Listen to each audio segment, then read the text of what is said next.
Salut les amis, j'espère que vous allez bien et bienvenue une fois de plus sur une nouvelle vidéo. Je sais que jusqu'à présent, tu as du mal à avoir un kick percutant, raison pour laquelle tu as décidé à cliquer sur cette vidéo et je t'invite également à regarder cette vidéo du début jusqu'à la fin pour ne vraiment rater aucun de mes conseils, parce que le kick, le snare, la voix sont des éléments en avant dans votre position musicale. Lorsque vous avez réussi à mixer ces trois effets, je suis sûr et certain qu'à 100% vous allez avoir un bon résultat sonore. Là présentement, vous constatez que je suis sur ma console de mixage, je n'ai que mis un limiteur pour que vous écoutiez le rendu final. Lorsque votre kick se fait ressentir sur un téléviseur, sur un smartphone, bref, lorsque vous avez un rendu sur ces deux appareils que je viens de citer, je suis sûr et certain que vous aurez un bon résultat. Ça, c'est une certitude, parce que lorsque votre kick ne se fait pas ressentir sur ces deux appareils, il y a fort probable qu'il y a un problème et ce problème, vous devez le réparer à la source. À la source, c'est au mixage. Là, présentement, je vais vous faire écouter tout juste le kick. Vous allez dire que, mais comment est-ce que tu me fais écouter le kick étant donné que tu n'as pas mélangé avec d'autres effets? Parce que lorsque tu mixes ton kick, bref, lorsque tu mixes un instrument individuel, il est fort probable que ça sonne très bien, mais lorsque tu associes avec d'autres instruments, là ça devient la catastrophe. Avant d'y en venir les gars, moi c'est Didier de la chaîne ATR Studio. Nous sommes là pour vous encourager. Si vous êtes nouveau sur la chaîne, je vous invite à vous abonner, à partager, à commenter, à liker et surtout activer la cloche de notification pour ne rater aucune de nos prochaines vidéos. Ces gestes m'aident à vous proposer des contenus chaque jour et au bon moment. Nous allons directement écouter ce rendu de kick et après je vais vous faire écouter avec l'entièreté de la production musicale, seulement la batterie, pour la simple raison que quoi, un artiste est en train de composer dessus. Donc nous allons écouter le rendu du kick.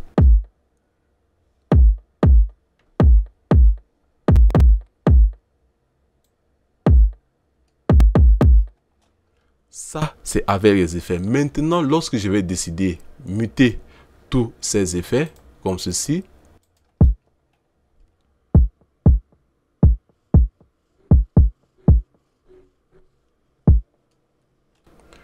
ça fait pitié. Maintenant, je vais remettre tous mes effets. Je vais les faire écouter avec les autres instruments. Je vais faire écouter avec la basse, caisse claire, hi-hat et autres. Maintenant, écoutons ceci.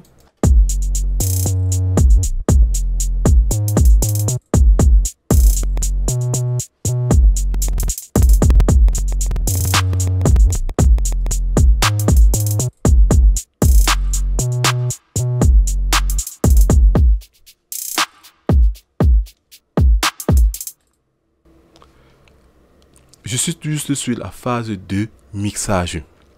Imaginez un seul instant si j'avais appliqué d'autres effets en phase de mastering. Le résultat devrait déjà être plus que satisfaisant. Mais ceux qui écoutent cette vidéo sur leur appareil, le kick téléphonique, le kick se fait ressentir sans quiétude. Qu'est-ce que j'ai appliqué sur mon kick? Comme d'hab, voici mon effet que j'ai eu à appliquer. J'ai déjà eu à vous présenter mes effets que j'utilise chaque jour pour avoir un bon résultat, que ce soit dans le mix, que ce soit dans le mastering. Voici le premier effet que j'ai eu à appliquer. Vous vous rendez compte qu'ici là que nous avons une sorte de balance qui réagit un peu comme un égaliseur. Là, nous avons les hautes fréquences et là, nous avons les basses fréquences. Qu'est-ce que j'ai fait? J'ai fait un boost aux environs de 1000 Hz. J'ai complètement soulevé les hautes fréquences et j'ai également diminué ce côté bas de la chose. Ça, c'est la première des choses qu'il faudrait prendre en compte. Ça, j'ai géré l'équilibre tonal. Et après, pour petit rappel, l'ordre des effets dans un processus de mixage est très important. Égaliseur avant, compresseur, bref, tous ces éléments sont à prendre en compte. Donc, ça dépend du contexte auquel vous vous trouvez, que vous décidez de mettre peut-être un compresseur, un égaliseur ou alors un égaliseur, un compresseur. Ça dépend de ce que vous recherchez. Et après, j'ai ajouté mon Pro Q3 que voici ici. Au lieu de faire ce qu'on appelle le coup bas que voici ici, pardon, voici mon égaliseur. Qu'est-ce que j'ai fait? J'ai enlevé aux environs de 500 Hz ce côté carton de la chose. J'ai fait un léger boost de plus 1 dB. Vous vous rendez compte, de plus 1 dB aux environs de 146 Hz. Et après, j'ai utilisé un EQ sous forme de shelf. Pourquoi est-ce que je décide de faire un EQ de shelf? Pardon, pour la simple raison que quoi? Parce que lorsque vous passez en coupe bas, vous aurez un ajout ici en sortie. Regardez ce qui va se produire.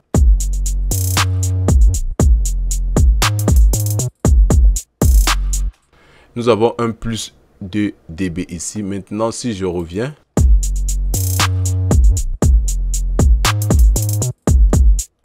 vous voyez la différence lorsque vous faites un coup bas et lorsque vous utilisez un EQ sous forme de shelf. Donc, moi particulièrement, il y a une vidéo dédiée à cela à faire après. Donc, je ne vais vraiment pas entrer dans les détails. Mais qu'à cela ne tienne, c'est déjà une indication à prendre en compte lorsque vous décidez d'égaliser vos instruments sous forme de coupe bas. Dès que j'ai eu à faire cela, j'ai ajouté mon Orion. Moi particulièrement, ça c'est la machine. Ça c'est la machine de guerre. Lorsque ça c'est Joshua. Pour ceux qui le connaissent, c'est un ingé son vraiment de renom. Moi particulièrement, lorsque j'ai eu à placer cet effet sur ma chaîne de mixage de mon kick, parce que dès la base il est conçu pour être mis sur n'importe quel bus, peu importe l'instrument que vous avez à votre disposition. Moi particulièrement, j'ai décidé de le mettre en insert parce que c'est la crème de la crème. Normalement, il faudrait que je fasse une vidéo spéciale avec cela. Et si je ne me trompe pas, lorsque j'étais en train de présenter mes différents effets, je vous avais parlé de cet effet Orion de Joshua. Nous allons essayer de faire un tour du pupitre. Vous vous rendez compte que ici nous avons la compression, ici nous avons les harmonies, donc nous avons une compression qui est déjà activée, nous avons des générateurs d'harmonie, ici nous avons une saturation, ici nous également nous pouvons faire des boosts sur des moyennes hautes fréquences, sur les sub basses et sur les basses fréquences. Là, ici, là, je n'ai pas eu à faire un boost ici. Je les ai éteints. J'ai juste travaillé sur les hautes fréquences. Le but ici est de faire en sorte que notre kick se fasse ressentir au maximum sur les appareils. Lorsque ton kick se fait ressentir sur ces appareils que j'ai énumérés dès le départ, je suis sûr que tu auras vraiment un bon résultat. Voilà l'effet que j'ai eu à utiliser, que d'ailleurs je vais revenir, je vais faire une vidéo spéciale par rapport à cet effet, étant donné que je ne suis pas en train de faire un placement de produit. Je ne suis pas en train de faire le placement de produit. Et après, j'ai utilisé mon CLA2A de chez Wave, comme d'hab, très simple d'utilisation. J'ai essayé de réduire certains pics par rapport à cela. Et après, j'ai terminé par un trimmer tape. Ici, le but ici est que nous voulons en sorte que notre kick ne soit pas vraiment trop artificiel. Raison pour laquelle j'ai décidé passer cela par une console analogique, et ce sont les effets que j'ai déjà eu à vous présenter. Je sais que beaucoup d'entre vous ont dit que récemment tu nous as sorti une vidéo sur les inserts auquel tu disais qu'il fallait faire la compression parallèle sur le kick. C'est vrai, mais aujourd'hui j'ai décidé de ne pas en faire. Ça dépend de tout un chacun, ça dépend de ce que vous recherchez. Voilà les effets que j'ai eu à ajouter uniquement sur mon kick. Et sur mon bus de batterie, il y a également d'autres choses qui se sont passées. Un trimmer tape, un compresseur une fois de plus, un saturateur, un fruitier paramétrique, un standard clip. Et après, sur ma compression parallèle, j'ai également mis un autre compresseur. Voilà les éléments que j'ai utilisés pour pouvoir avoir un bon résultat. Après cette vidéo, nous allons voir comment avoir un snare percutant une fois de plus. Donc, nous allons écouter en avant et après.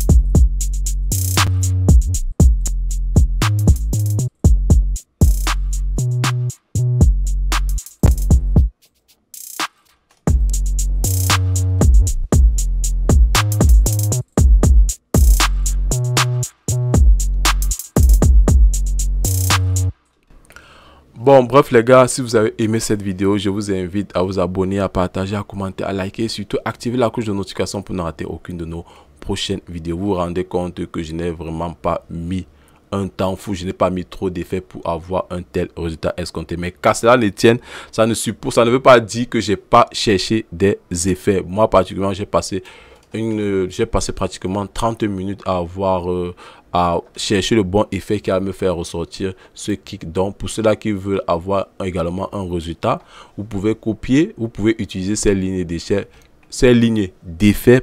mais alors c'est à vous de gérer bien vos potards pour pouvoir avoir un tel résultat. Si vous avez aimé cette vidéo les gars, je vous invite à vous abonner, à partager, à commenter, à liker et surtout à activer la cloche de notification pour ne rater aucune de nos prochaines vidéos. Sur cela, portez-vous bien. Ciao.